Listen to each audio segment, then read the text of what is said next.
etukautta niinku suljet sen. Joo, hän odottaa, jotta hän saisi tulla. Ja se on se tosi tärkeää, että jos sä sen katteen menetät, niin sit se ainakin tulee. Ja just voit avata käden, jos se meinaa tulla etukäteen. Sormet, ei vielä. Ja täytät suuntaa sille. Ja sit kun susta tuntuu hyvältä, niin sit sä käännät sen katteen sinne hevosen eteen.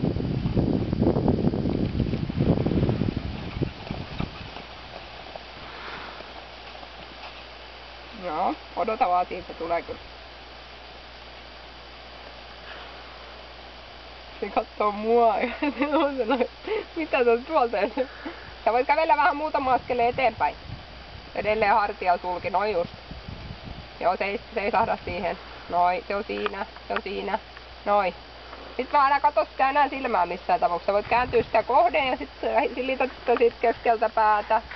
Joka paikasta rapsuttelet vähän semmoista rentoa. Mitä? Ihan viljakasta ja tekemyrkystä. Niin juu.